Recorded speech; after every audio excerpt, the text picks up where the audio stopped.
May I continue? Oh, that was the numbers. So is there anything that you want me to add to the data? I know that we have demographic information. Where are we with the backlog?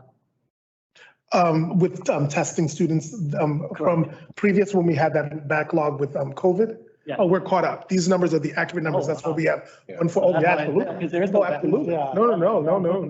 The number 142 is the number. I look at it like. wait, We were okay, working good. diligently all summer. We were working through a lot of different things to get us ourselves caught up. Nice. Oh, That's absolutely That's not. great. Did I get a little bit of support from CES? Yes. As part of an initiative through the state where they were able to do some re-evals, to take some of the load off of our school psychologists. So, and there's another round of that coming up. So, not for initial PPTs, but for the re-eval. So that'll be helpful as we try to fill vacancies in critical support staff areas. Yeah, so, answer to your question, just the demographic data. Guess there's no backlog to bring, so. Nope. Just basically presented demographically and. I'll add to this Yeah. current data. Yep. You know, Is there something like? yeah, you know, I don't know if this is something that could be provided as a, just trends and performance over the years as far as overall, maybe different subjects. See how the population's been doing. Do you mean like math, science, social studies? Yeah, like from one year to the other. Let me see what I can pull for that. So academic data, okay. But that's important. Right, that's the reason why we're here. Is that? Over time. Yeah. Got it. Do you have I'll anything do you'd like to it see? for Zach? 3 years. 3 years. I'll do it for the 3 years because the COVID was an outlier, so I'll go back a year so that we can have the trend data. Thank you. Yeah, thank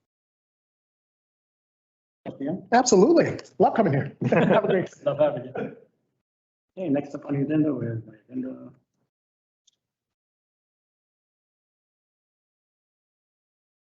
Next item on the agenda is discussion of possible action to enter an agreement between Ed Rising and Bridgeport Public Schools Grow Your Own Teacher programs. Yes, so we have Mr. Lip from Fairchild Wheeler campus here. Yeah, I'd like to introduce Dr. DeJarnette.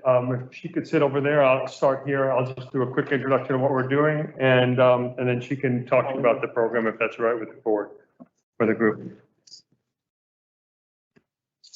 Thank you.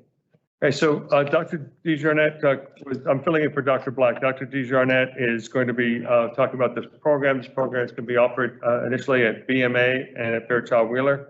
Program is for our students to take courses in order to become teachers and get college credit for these courses. The real advantage of this is that we're constantly having such a high turnover of teachers that are trained here and go elsewhere. It'd be really great to train our Bridgeport students on how to be educators and take and the STEM schools and then become our STEM teachers in the future. Dr. T. Barnett. Thank you for having me tonight. So the Educators Rising program is a national recruitment, teacher preparation recruitment program that is offered nationwide, and the state of Connecticut has partnered with them through a grant to provide this National Educators Rising program here in the state of Connecticut.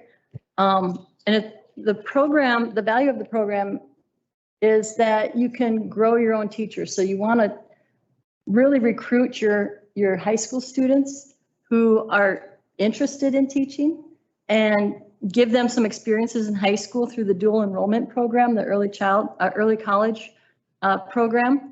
So through the University of Bridgeport, we are partnering as well, providing those opportunities to partner with high schools to offer that dual enrollment courses. We have 2 courses that we're offering through the University of Bridgeport. The first one is Introduction to Teaching, and the second one is Instructional Methods. So students can take these courses in high school as part of the Educators Rising program, get experiences in what it means to be a teacher, as well as get some field experiences where they can go spend some time in classrooms assisting. And then those credits can transfer into the University of Bridgeport for college credit. So we're actually building our own pipeline where they can, if they take the early college credit in high school, then they can transfer those to the University of Bridgeport as part of an education minor. We're creating a 4+1 where they can come to UB for an undergraduate degree in whatever they want, really. If they're interested in elementary education, the bachelor's degree can be pretty much anything. And then for secondary education, they can pursue, a bachelor's in English or math or science or social studies, engineering, computer science, and then they can move right into our master's in teaching program, the Masters of Education program, which you may or may not know is a graduate only program. So our candidates, it's a master's program. And a unique thing about the Graduate School of Education at UB is we offer a tuition-free internship where our candidates and Bridgeport Public Schools participates in that now, where our interns work in a school district for a year and the school district pays their tuition. So this is a great way for candidates to, earn that master's degree, as well as working towards their teacher certification. It's an accelerated program. They can get certified within 18 months for that master's degree in a year, and then student teaching to get certified. So it's a really great, this National Educators Rising program is an option that really provides your high school teachers with the curriculum. So if you join Educators Rising, they give you the curriculum for the teachers to teach. It provides training for your teachers. The students can have access to resources and materials, as well as the national program offers like conferences for students to attend. They do a national competition. And so it's kind of like a club as well, where there's some extracurricular activity tied to it as well. So the state of Connecticut, like I said, is helping to fund this program for, I believe it's a 3-year grant, where it's to the school district, it's $3,500 through the grant. And that can be used for the teacher training and the curriculum materials and things like that. Questions? This is a great opportunity to, like I said, to grow your own teachers and help your students. Has this program been initiated already, or it's going to be? It has already been initiated in the state. So last year, I'm not sure how many, I want to say 8 to 10 schools participated in it last year through the State Department of Education. And I know Central Connecticut State offered it last year. So this year they're trying to expand it. The University of Bridgeport is coming on board, as well as I think a couple other universities, and offering this dual enrollment. And when you say dual enrollment, this includes their actual college degree plus the academics. I mean, the, what do I want to say? The certification process for teaching also? No, so for at the high school level, they're just getting experiences and really kind of getting their feet wet to find out what teaching is all about and to see if, they might be interested in becoming teachers. Should they decide that, yes, I want to become a teacher of, say, science, then they can attend the University of Bridgeport, get a bachelor's degree in biology or chemistry or physics, whatever they want, and then flow into our master's degree program in teaching. So this would be an elective for our students, and they'll be able to earn, by taking those 2 courses, they'll be able to earn college credit, 6 credits towards their bachelor's degree. If they're interested in science or mathematics on our campuses, we have the University of Connecticut dual enrollment program, where they can get credit for University of Connecticut programs. Students, so the advantage is truly is that we could homegrown our teachers and give them the opportunity for local kids to get the experience, get the college credit, and get moving towards a teacher certification. But this is to open the door at no cost to the students. This is an excellent program, and we have other programs that have worked well with the University of Bridgeport with dual enrollment classes. So a couple questions. So as he was just saying, the credit is only for UB, is that right? I can't speak for other universities. It's college credit, so I would imagine it would transfer anywhere, just like any of the dual enrollment courses.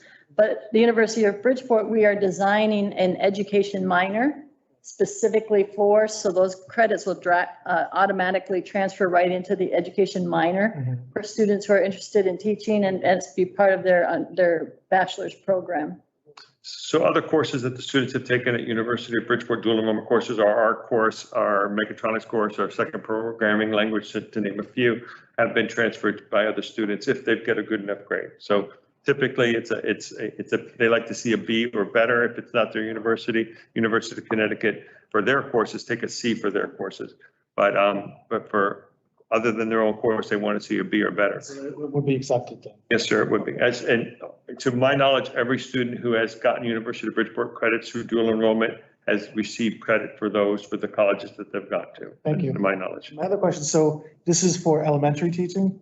No, it's all. It's for all? Yep. But as far as their field experience, that would be in elementary schools only? Would it be in high school, they go to a high school as well?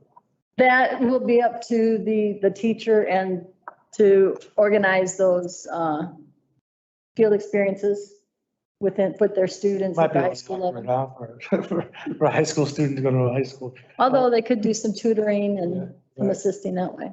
right?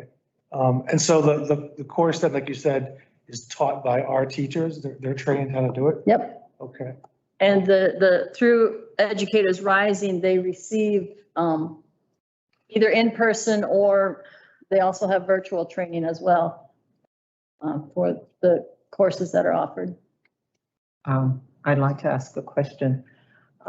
Is this separated, the elementary and the high school programs are separated, or they're just running contiguously? At the high school level, it's just introduction to teaching. Okay. So they would be combined. Once they get into the undergraduate program leading into the master's program, then they start to. So Ms. Allen, there's just two courses that they would take while they're in high school. And those would be the methods course as well as introduction to engineering course. The practicums that would be involved with that, with the certification, would be something after they've left the high school. But this is a way to cut their teeth in the program, get some experience and some interest, and no cost to the students. So if they get 6 college credits, that's 6 less credits they have to pay for when they go on to a different university or University of Bridgeport. A good program. yeah. So- Sounds like a very good program for, new teachers.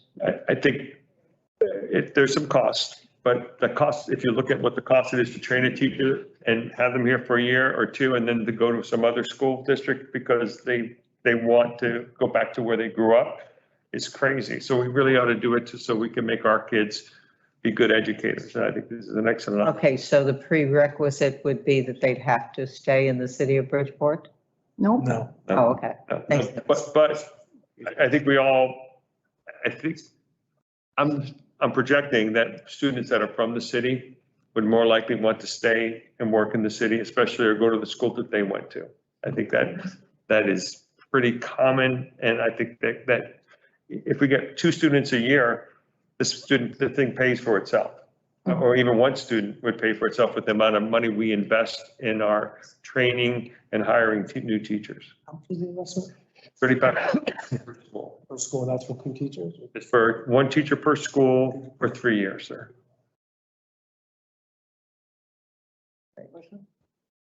Sounds like a good I program. get those out of the way. I got probably a couple of uncomfortable questions. How do we come by selecting which schools would participate? When this was, I'm speaking for Dr. Black, so I don't know for sure. I think he offered this to other schools. I don't know if anyone else has stood up for it. So I have a teacher who's very passionate, and she's one of my teacher leaders. And as soon as she heard about this, she jumped on board to do this. I think the same thing happened at BMA. This could be offered at the other high school. There's no restriction. Be up to the superintendent. Have we offered it to the other high schools? I believe Dr. Black did offer it. There are some conflicting programming that are happening. So that could be one of the reasons why For example, here at Central High School, there's a teacher residency program in collaboration with Sacred Heart University that has a similar pathway for aspiring high school students that want to go into the School of Education. Through Sacred Heart, they would get a reduced tuition for undergraduate, and then it would just progress from there. So I think that's just different programs at different schools, all to achieve the same goal. Right, what about Bassick? I can't speak to what Dr. Rayola, and we also have today's student, tomorrow's teacher as well. So there are some conflicting, competing programs. Yeah, I would just like to make sure that all our students are getting the opportunity, especially as one of them goals, it's unspoken here, is to increase the diversity of the teaching staff as well, and that would be better done on our level. Now, as far as entry into the program from Fairchild Wheeler, how are we going to distribute? How many slots are there? It can be as many as can fill up. If I have 90 students, I could run 3 sections a semester. We haven't offered this yet because it has to be approved, but or we could offer it to as many students, and I'll run as many sections as they're interested in. And if I need to certify more teachers, I could certify more teachers because the 3,500 is per campus.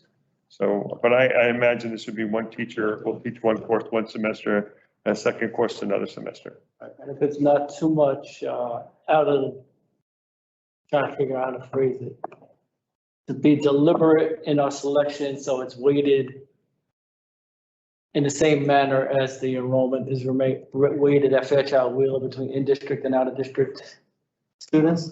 Well, I mean, we can try to ensure balance as best as possible, but it's really up to students and their interest in becoming educators. Right. What I'm saying is, what's our mix, like 75-25 or? Correct. 75-25. So I would like to see I would not like to see basically 26% and 74% when there's one single Bridgeport Public School student wanting to be in that. In other words, I don't want a disproportionate amount of out-of-district students taking up these seats. Does that make sense? I understand what you're saying. I don't think you're worried where we should be focusing on where they live as opposed to diversifying the enrollment of the student in the class. So I could be from Stratford and be Hispanic, and I could be from Bridgeport and be white. So I get a white kid from Bridgeport and a Hispanic kid from Stratford. Yeah, not even taking race into account. The main stated goal of the purpose of the program is to bring Bridgeport residents back to teaching in Bridgeport. That goal is defeated by having a extra Stratford, extra Fairfield, extra. Well, I don't think there'll be extra. Yeah, no, it's just something to keep in mind. So- So mentioned now, so I'll have to chase it down. I'll reference the 2 other University of Bridgeport courses and the University of Connecticut courses. The entrance is about 60% Bridgeport, 40% suburban. There's a slightly more interest in that. More interest in those students that want to go into college. So, but we don't weed anybody out. If they're interested in this program, the prerequisites are for the second course or for the first course is minimal. So if someone's interested in teaching, we're going to give them that opportunity. The second course, they need to have the first course, have that as a prerequisite. That's correct for the sequencing. Yes. So I don't foresee an unbalance. It should be pretty close to our diversity and pretty close to what the makeup is of the school. There could be a slight skew, but typically there isn't. And I'm going back 9 years. So I've been doing this for 9 years. We've had dual enrollment courses for 9 years. It's about 60-40. It's, ideally it'd be great if it was 70-30, but the breakdown is not as many residents are interested in going out to a 4-year program. And that's just. And that in and of itself needs to be another conversation we need to be having at the district level is why is that so? Is it something that we're not promoting? Is it just something people aren't interested in? It's just, I mean, these are difficult conversations. I know, I understand. They're not difficult conversations. There's conversations that need to be had, but there's also, They gotta be had in a certain manner, not. but there's also other factors that come into play. Absolutely. Um, And we need Part of- positive factors we need to look at. And Well, there improve be- what we can. Right, what I was trying to get to, a lot of those factors are not anything, they're beyond our control. So there are children that simply, regardless of their ability, access to four-year institutions become much more difficult because of cost. I mean, you can get a significant amount of financial aid to go to, say, Sacred Heart University, which happens all the time. So the tuition, room and board may not be 60,000, but it's 30,000. It's 50% off, but that 30,000 is still not doable for that family. So that four-year institution does not become obtainable, not because of ability, not because of desire, but it's simple economics. I think it's a random for. I mean, this is a huge issue. Control and just look at, I mean, we could control where they get there and then after that, it's out of our hands. We gotta set up the pins for them. One thing to keep in mind though, and then, I agree with the superintendent, the cost is the biggest factor. There's no cost for these 12, Right. these Absolutely. two courses, Right. as well as if there's a financial need for the University of Connecticut courses that the students take. So I have students, from Bridgeport and from all the other places that graduate with over 30 college credits from the high school. So that's a year of college under their belt. Absolutely. And enter as a first-year sophomore. Now, and there's also, that's a savings of a year of tuition and room and board. So having opportunities besides which we only have, but this is something we haven't offered before. And this is, I think this could be a real game changer for some of our students because they may have thought about it, but didn't realize how feasible it was. And by making that decision in high school, they could set themselves up better for college. And I'd like to point out too, that it's actually very equitable for students because if they did choose to go to the University of Bridgeport and they live in Bridgeport, they can live at home and save money on room and board. There's a lot of aid available to Bridgeport students at the University of Bridgeport. And then the master's program, like I said, if they participate in the internship, it's tuition free. So they get a 33 credit master's degree basically for free while they work in a school district for that year. So they only pay for fees during that year. That's okay, I got it now. Yeah, I love the program. I'm not knocking program, not knocking anybody, not knocking anything. But like we said, these conversations got to be had and we got to be intentional in our moves if we ever want to rectify the imbalances that exist. So that being said, anybody else have any questions? No. Thank you very much for your presentation. I'll entertain a motion now to move this to the full board for approval. I'll entertain a motion to push to the full board to enter into an agreement between Education Rising and Bridgeport Public Schools for the, what's the name of the program? Education Rising Program. Second. Thank you all. Discussion? Any further discussion? All in favor? Aye. Opposed? Motion carries. Oh, I'm sorry, let the record reflect, Mr. Bananas. Aye. I'm sorry, I didn't ask you if you had any questions. No question. I'm okay. Thank you, Mr. Chair. Welcome home. Thank you. Okay, next item on the agenda is Mr. Planis with the cultural relevancy check and update on the math curriculum. Yeah, all the math. Now watch him get my. They're excited about it. They're excited about it. It's great to see them.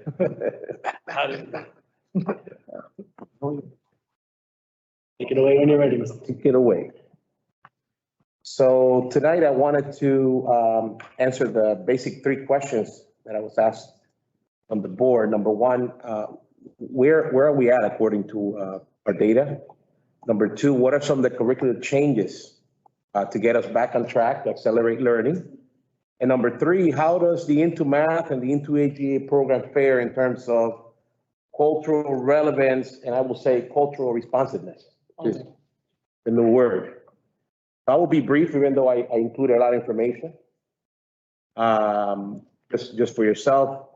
First of all, you see that the data on the first slide. Sam, can you forward first slide? Sam, first First slide. slide. So you'll see that we started in the year 15-16 at 9.9% of the students being at or above goal in mathematics. That's level 3 and 4, according to the SBAC. And over the years up to the 18-19, we've increased to 15.7. That's about a 51% increase from where we started. I actually took over the department at the end of the year 16, in the summer of 2016.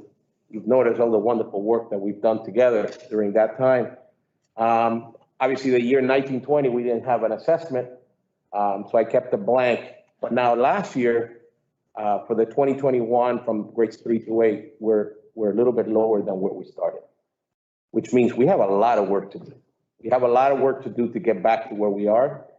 And the good thing is, first of all, we have great resources that are going to help us make it happen. We have a program, Mr.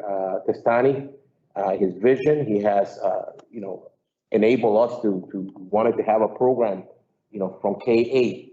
We've managed to have a program from K-12 that is cohesive throughout in terms of books.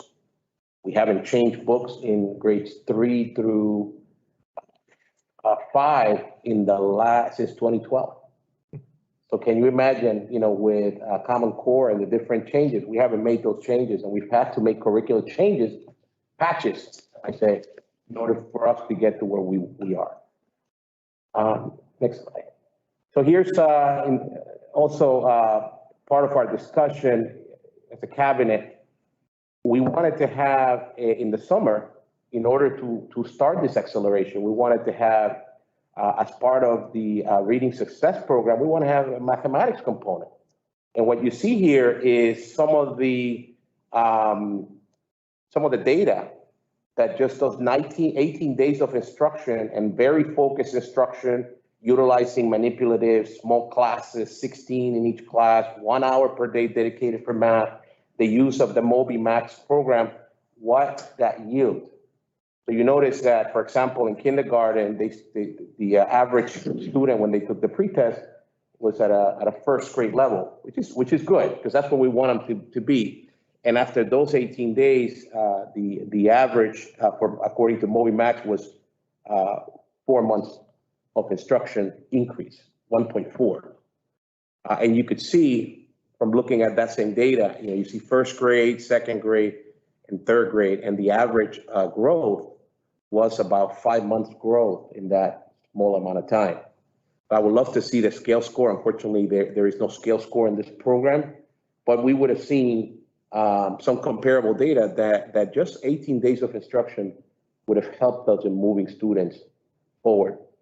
I just want to say that we haven't had a program like this since, I would say, about 10 years in the summer. I want to thank Mr. Testani for allowing us, and actually he was the one that came up with the idea, to be honest with you, of having math included as part of our ERS program. Any questions on this? Just. Okay. Shalom? Can we back up to the previous slide, please? Sure. We did drop. All right, I know we dropped.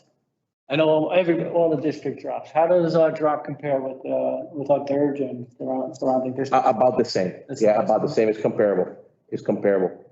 And it has to do with the number of students, obviously, that have been receiving instruction. It's comparable. And how many students opted out? I don't have that data. We didn't have much. We tested almost everyone. Right? And that was something I can't speak to other districts. But I know that, we have solid data here that there's nothing that we're going to try to hide. I think it's important that people realize what impact this has had on our kids. And when I mean people, I think parents as well, because we heard from a lot of parents prior to the start of this school year as to why we couldn't stay remote, that their children were doing so much better on remote learning. And again, as I said, teachers and educators are very caring individuals. I don't think grades are indicative of the learning that occurred. And unfortunately, this is where we have to begin, and we have to start climbing out of it. And, acceleration is one of the things that we've talked about.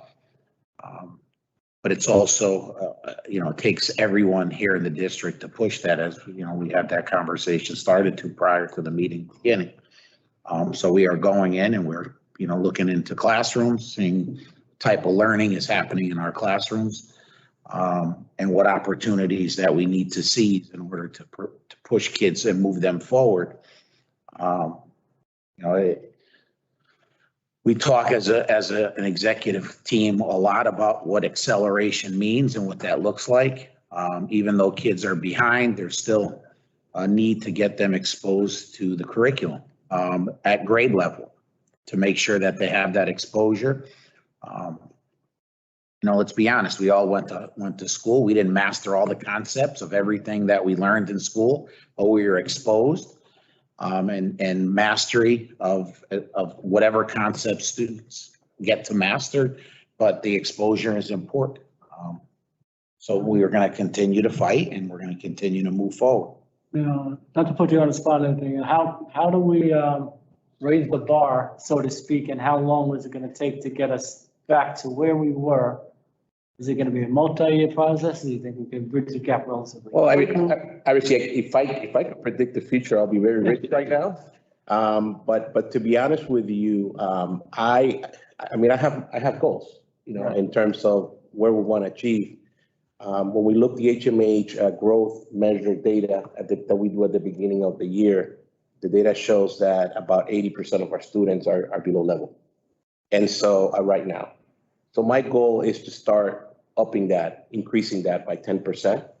Obviously, that's a goal and that's lofty, but it has to do, we have to do a lot of changes. Just bringing a program together is not going to get us to where we want to be. We have to really change instruction. We have to go more into the classrooms to see what's going on. We have to do more PD to see that teachers are using the strategies. Previous to this meeting, you mentioned, are they using the book? They have to use all the pedagogical foundations that we have been setting forth.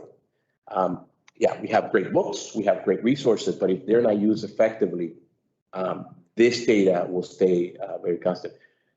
When you see the grade levels, you'll notice that we have, for the first time, we have lead teachers. And I think that's a great step forward because those lead teachers are now going to demo in their classroom how to instruct students for regular teachers, for the other teachers. They're going to carry on that PD. You're going to have an expert right in your classroom. And you're going to be able to help those teachers that are new to our district much faster and in a more personal way than if you brought a presenter from outside. You could pay thousands of dollars for a presenter from outside, but they could never speak about what happens in Bridgeport unless they've been here. Right. But those lead teachers are doing the PD? They're doing the PD. They're actually, we meet with them once a month. In fact, this month we met with them twice. And then their job is to take that PD into their school and utilize the PD time, a part of their PD time, to bring that back to their to their teachers, and also provide time to answer some of the questions, provide time to support some of their teachers in implementing some of these programs. And one of the other things that to try to get more effective PD, in the last teacher's contract we negotiated, if you recall, rather than a series of 1-hour meetings every Wednesday, that really, by the time everyone gets in, settled in, it turns out to be a 40-minute meeting.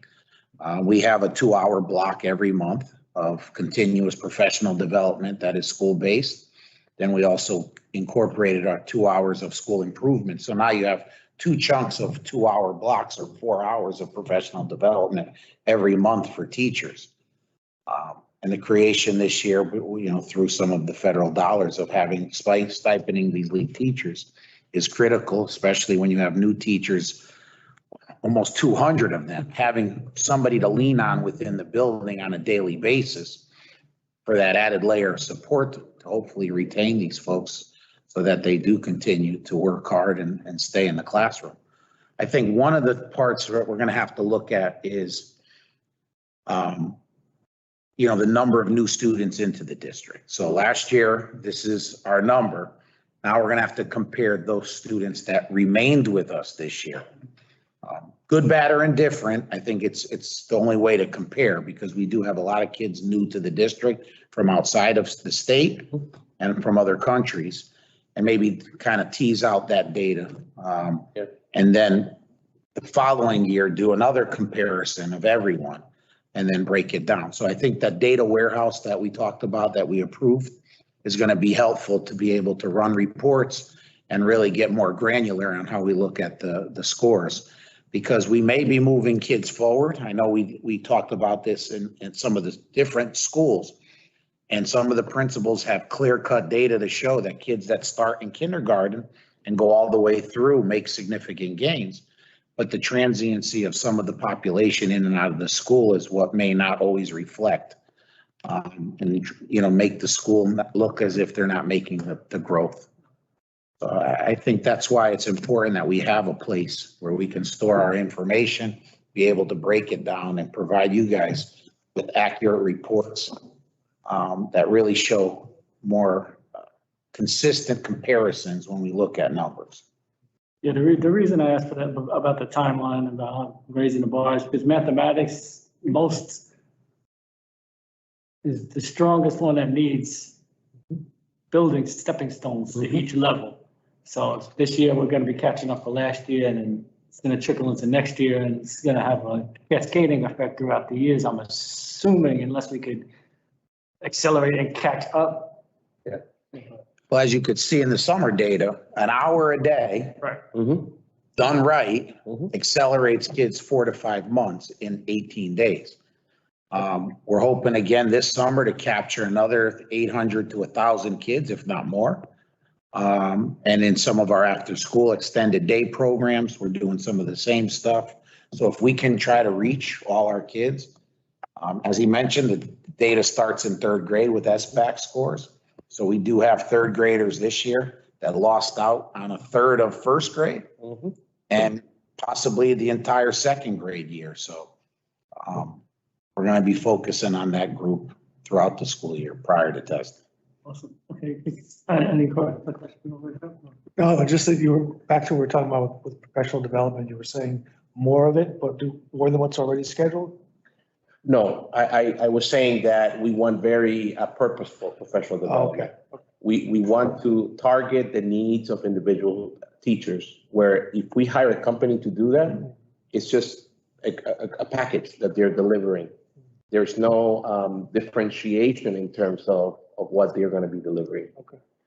So we need that. Give me two more slides there.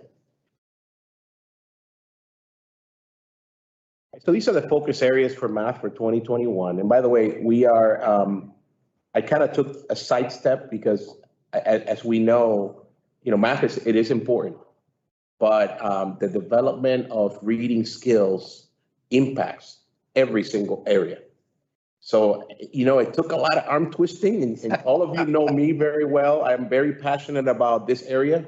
It's an area that, I've been here 26 years, and I am very passionate about it. I've worked in the math department for many years, but I have to admit that they're priorities. And so if we don't move reading scores forward, all the areas will be affected, not only math.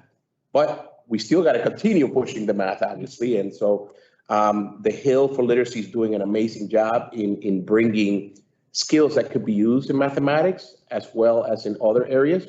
We're working with Dr. Jenkins to ensure that, other areas are being talked about throughout, but we are focusing in reading. And so a lot of the PD that K3 is receiving is on reading. We know as teachers, we cannot flood every single area. We cannot just, I apologize, I'm looking just that way, and I know you're there, and you're very important. So we cannot flood teachers with all the content because they're not going to get it at the same time. So I have decided to slow it down and introduce the different programs and focus on the introduction of the program, which is the first bullet. And the second one, I want to be sure that in the classroom, teachers are really teaching math, are using what we call the mathematical practices, which is the application of whatever they're doing. Why are you doing this? What is the application? Are you using tactiles? That's number 2. And number 3, looking at the data, looking at different pieces of data to make sure that students are moving. We have the WAGGLE program. It's part of HMH. We have the HMH growth measure for different, which is the assessment that we use, and WAGGLE, which is the program that helps students practice, and the growth measure, which is the assessment, talk to each other. And so we're able to ensure that students are practicing according to the level that they're weak at in those tests. So they speak to each other. And we also have from grade 6 through 12, Khan Academy. We're encouraging students and we're monitoring usage there because we've seen in the schools last year that implemented and really spent not a lot of time, but just a portion of time, whether it's 20 or 25 minutes a day on the Khan Academy, how much students progressed. Here at Central High School, for example, their PSAT and SAT scores, because every day they started the day as students arrived with Khan Academy time, scores increased from compared to the other schools. These are all good supportive ways that teachers and students can access and continue to accelerate that learning. With the Khan Academy, if students use it an average of 30 minutes for each day, each week, it assures that students will grow more than students who do not. So we want to be sure that they're using it. Today we have the training for lead teachers, and so their job is to, again, help and support the introduction of the Khan Academy throughout. At the high school, we're making sure that the teachers are using it because, like my son, for example, who used Khan Academy when he was doing the SATs, it's linked to the SAT. So it talks to the SAT and it provides a path in which they could practice. It's a great program and we have it in Bridgeport. We want to be sure that they're using it. So we're looking at the usage reports to make sure that they're using it. We're looking at data to make sure that they're growing with the different programs. Any questions in that regard? Mr. Bennett? Yeah, Mr. Chair, thank you.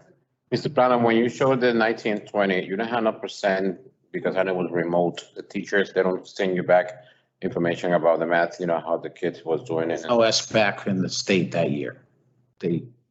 No one tested that year. There was no test, so I kept it blank because we didn't have any data, but we did have some data in-house from our own assessments. So we could track some of the data that we had, but obviously that chart was about SBAC, so I kept it blank for that reason. Thank you, Mr. Plano. No more questions, Mr. Chair. So just briefly, if we look at different grade levels, this is what we're doing. I apologize. Yeah.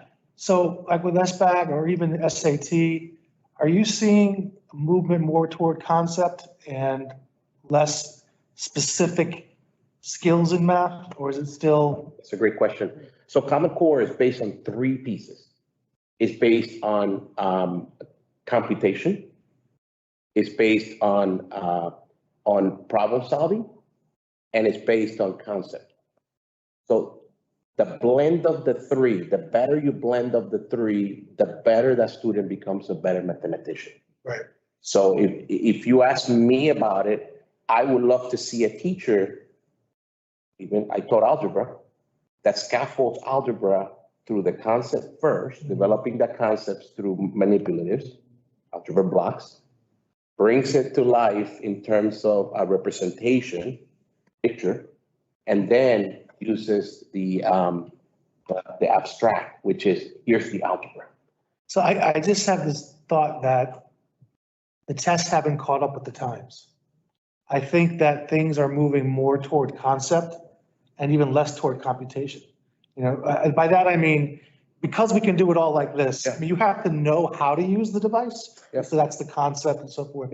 But I just wonder if we're going to see a movement, a shift I don't, you know, What I see is it's actually moving more towards problem solving. problem Because solving. it's more application, Using. it, right. application, yeah. Yeah. They figure if you use it, you Right. know the other two.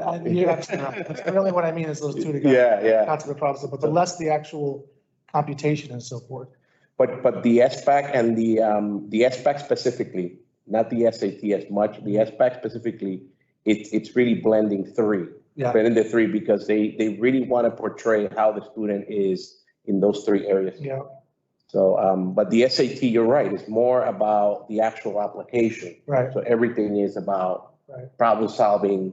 And I actually think that our students, a lot of students could really excel in that area more. Yep. You know, like using this stuff, and actually making it work. Yeah, I think that as long as they understand that concept, they have that conceptual understanding, it's going to help them through the upper grade years. If I had in my classes in 10th grade when I was teaching geometry, students who understood what fractions and decimals were a little better, and they could draw the pictures that could help them in whatever, area models and such that I was doing, they would have been much better than someone that, I had to slow down my teaching to ensure that they had those skills before I taught whatever I taught. Right. So even when I taught trade, I had to go back and teach about, fractional things and such. It was, I had to make it more concrete for them Mhm. because they thought it was all about memorization. And it's not, it's about keeping it alive.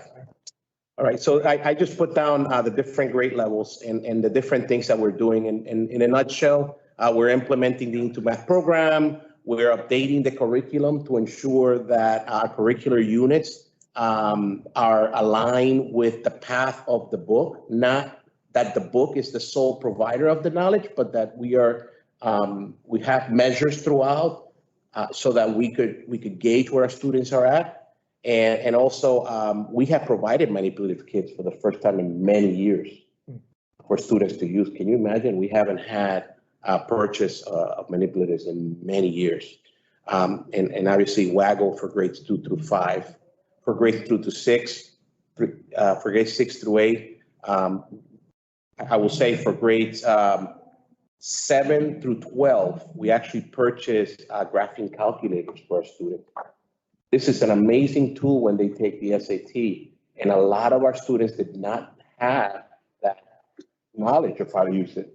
And actually, when I spoke to Mr. Castani about it, he didn't even blink. He said, "Okay, how do we make it happen?" And we got one set of graphing calculators.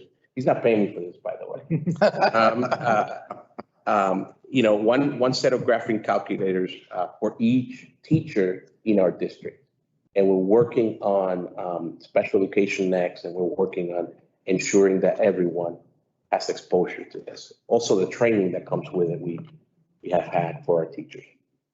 It's unfortunate that we get excited about this kind of stuff and Tito really gets excited, but these are things that our kids should have, they're entitled to have. And, seeing for so many years, all the things that we didn't have, that all the other students in neighboring towns have. It was troubling. So How much have they changed in 25 years? The calculators? Graphic calculators. I have a TI-83 that I used when I was teaching in 2006. And the new calculator that we just bought is in color. It does multiple, the one that I had was like black and white. You couldn't do multiple graphs in one screen. This one is like much easier to use. The battery, if I talked about the battery, I had to buy regular batteries for my TI-83. These are rechargeable. Charge them in, ready to go. They last 5 years. I could just change the battery pack and put a new one in. We didn't have any kind of graphic calculator? We had TI-84s. We had several sets in different schools, but we didn't have one per teacher. So that's what's important, so we had to test at different, I remember, at Bassick, one teacher would have to use them one day and then they'd have to get carried down the hall the next day for this. Ridiculous. Bizarre. Bizarre.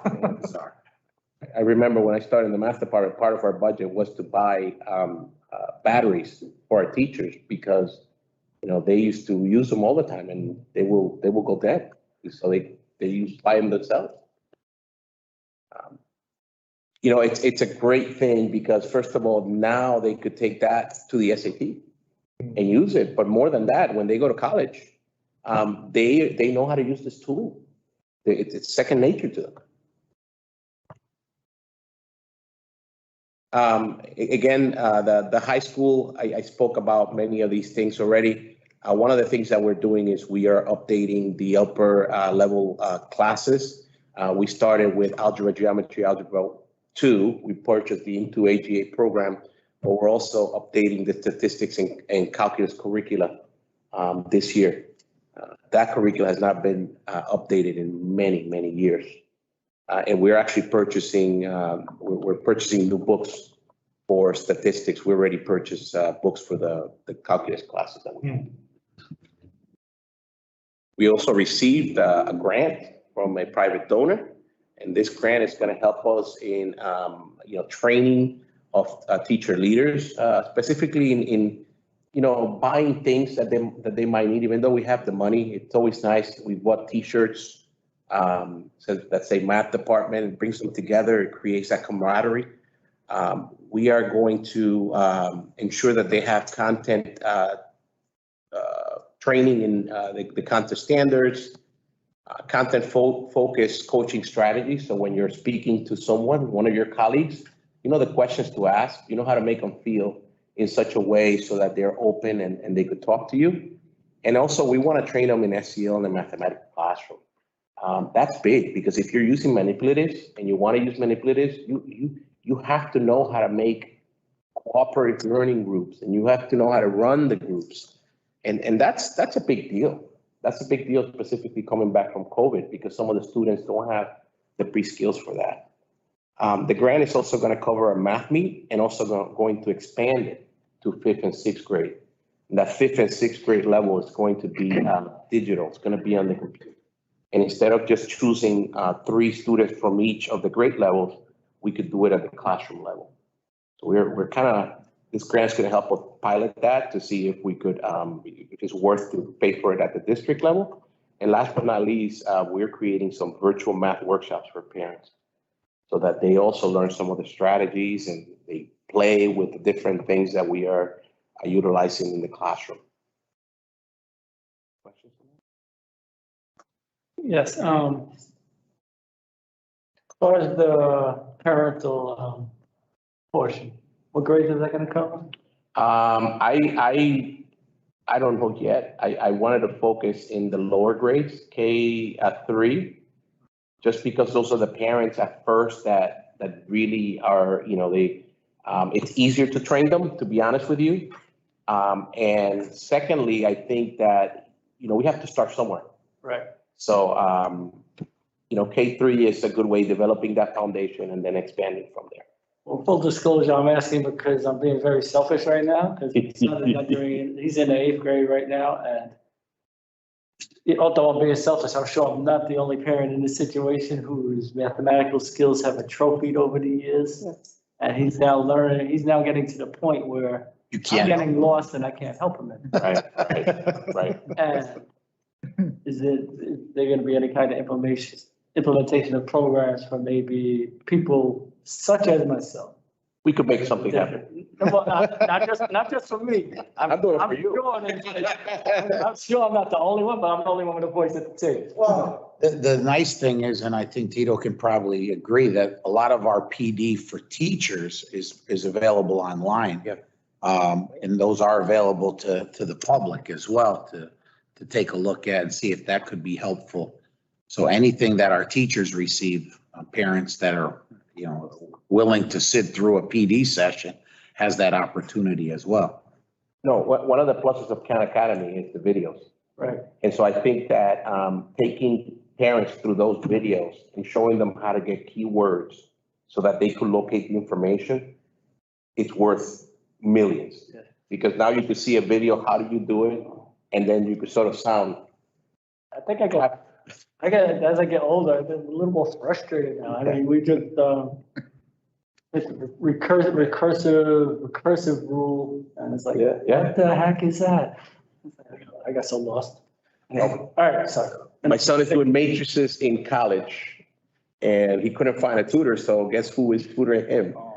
And if you think don't have patience, it's different when it's your son. Anybody else got questions on this question? No, okay, thank you. So we're talking about cultural relevance and mathematics, and I want to be careful because the word cultural relevant, the pedagogy is about 20 years old, and so our state is now using a new terminology. They're utilizing the culturally responsive teaching. So whereas cultural relevant was just proposed for teachers to help African American students, although it's been used for other cultures, obviously. And it has some of those tenets, by the way. For example, teaching must yield academic success. Teaching must help develop positive ethnic and cultural identities while supporting them to achieve academically, and also supporting students' ability to recognize, understand, and critique current social inequities. Cultural responsive teaching is encompassing of that and more. So what I want to say is simply that Connecticut has adopted, at the beginning of this year, the cultural responsive teaching, what do they call it? They call it a position statement. And we're moving, like New York, who already has a whole entire curriculum on it, we're moving in that direction. So in terms of HMH into math, there's basically the 4 principles of cultural responsive teaching are included. For example, first principle is welcoming and affirming, having a welcoming and affirming environment, having high expectations and rigorous instruction, having an inclusive curriculum and assessment, and the last one is having ongoing professional learning. These are all tenets of the standards that New York has developed and that HMH has taken through while they were developing this program. So principle 1, this is where you see it. For example, developing a welcoming and affirming environment. You see it as they see themselves in mathematical tasks. So when you look at pictures, for example, that little corner picture that you see there, that's where you see it. You see kids of different cultures talking together, smiling, having fun with mathematics. What a great topic. When we talk about having relevant, respectful, and meaningful content that reflects our diverse world, you'll see pictures. Go to the next slide, please. You'll see pictures of their world. You see pictures of, I didn't put it there, but you'll see pictures of, for example, Mexico, and you see a stand with different kinds of fruit. And you'll see Alaska, you'll see all kinds of parts of the world. Go back one, please. In the back. No, the other way. There you go. The next one is building a community of learners that values every student's voice by building a classroom around language and mathematics and language routines. You see that throughout the entire book through the usage of vocabulary. You'll see that throughout the entire book through, they actually have a section that is called language routines throughout, where it enforces how to teach the language of mathematics through the individual lessons. And the last section is equitable on-demand resources through family room that help families and caregivers support their children in diverse learning environments. So it has sections where parents could take a look at, and that goes with what you're asking, which is the PD aspect for how parents could help students at home. Oh, yes. So here's a little bit about what you see. You see, for example, the build understanding. You'll see students, when it says welcoming and affirming environment, you see the actual environment that the students live in. So basketball is included through the problems. The use of roller coasters through Spark Your Learning. Any questions on that principle? When we talk about high expectations and rigorous instruction, very briefly, you have embedded iTools. And what iTools are is computer-based tools that students could use to practice, to move blocks, to count, to do different things in the computer, they could use this whole group, small group, or independently throughout the entire book. By the way, when I talk about the book, I'm talking about, we purchased it from 2 through high school. We're talking about every single grade level 2 through high school. We have built-in anchor charts, and anchor charts are basically things that you could put on the wall. Teachers could draw these anchor charts, and they could refer to it. So if you're practicing fractions, for example, there's pictures of different fractions that they could draw, and then refer to it as they're doing addition, subtraction, multiplication, division to help them through. So they have a lot of different anchor charts. Every lesson, every module has different anchor charts that they could use. And our lead teachers are actually modeling how to use these. That's one of our focus, foci, I should say, because multiple focuses this year. And it says at the conclusion of each learning task, students engage in a turn and talk activity. We want the students to talk to each other as much as possible and communicate. So every single lesson has pieces that you'll see turn and talk. And last but not least, you have tabletop flip charts where the teacher could support their students by showing pictures and talking about the math that they're discussing. So here's some pictures. See the tabletop flip chart on the left there. On the top part on the right is a sample of iTools. In that iTools, you'll see a 10 frame, and kids could use that 10 frame to move chips in. On the bottom part, you see a sample of what turn and talk. And this one says, Andy turns his game board as shown. What multiplication equation can you write to model Andy's array? And so kids could turn and talk and discuss how they will make that happen. And then there's a sample of a anchor chart. That anchor chart, teachers could simplify to share how to multiply multiples of 10.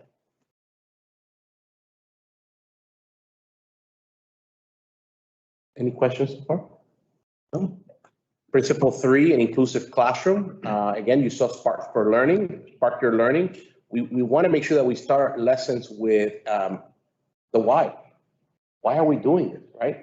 So you mentioned about, the fact that as we go into high school, everything is turning more into problem solving. If we start a lesson with a problem, it makes it more engaging because the student sees the content of mathematics through. So Spark Your Learning allows us to do that. The teacher edition has great classroom discussions and about real world learning that students could be doing. We have unit performance tasks. And by the way, we're using performance tasks throughout mathematics to equalize the mathematics that is being taught throughout. If we do these tasks the same way in every single school, the math that students are learning will be the same. So if a student moves from Curial to Marine, they will have the same content knowledge through these performance tasks. These performance tasks are basically problems that are long. So they will have that experience throughout, and it makes them more wholesome. And last but not least, we have an inclusive classroom with characters and storylines that are real world. When we say real world, I mean our world, and especially through the use of wagons. This is just an example of Spark Your Learning. There's on the right-hand side, you'll see a performance task there about someone making a design of a tile and the different ways that they could make it. By the way, these are third grade examples, but you'll see it all throughout the different grade levels. Any questions so far? And last but not least is some amazing professional development. And not only professional development about the actual program, but equity and access of the program. The authors of this program, Matt Larson, in many of the pages highlight how the program supports cultural relevance and relevant teaching throughout.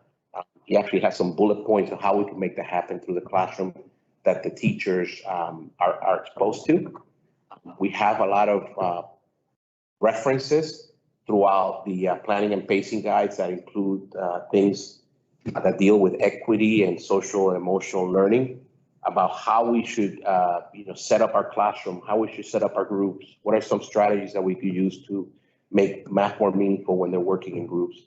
And last but not least, Teachers Corner. And what Teachers Corner is this is unique to this program. When you go to Teachers Corner, you don't only get PD on demand for any part of the program, but you also get some, there are sessions that are ran by actual teachers as well as their presenters throughout that they keep in that section. So it could be about any different component of the program. And there's several sessions that run throughout. There's videos, there's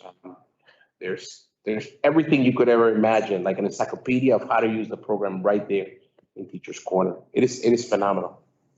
And so this is a little bit about, Teachers Corner, planning. When you see the planning and placement guide, it gives you how many days, it gives you vocabulary and such. So in a nutshell, this is our program. It's an amazing, awesome program, and we're very, very happy to have something like this that is meaningful for students, and I feel that it will move math forward throughout. Thank you. Anybody else have any questions? Very nice presentation. Thank you, sir. Anytime. Professional as usual. I think. Agenda, make sure there's nothing else. I think that was it. Yes, motion to adjourn. Second. All in favor? Aye. Getting cold over here. I feel the windows.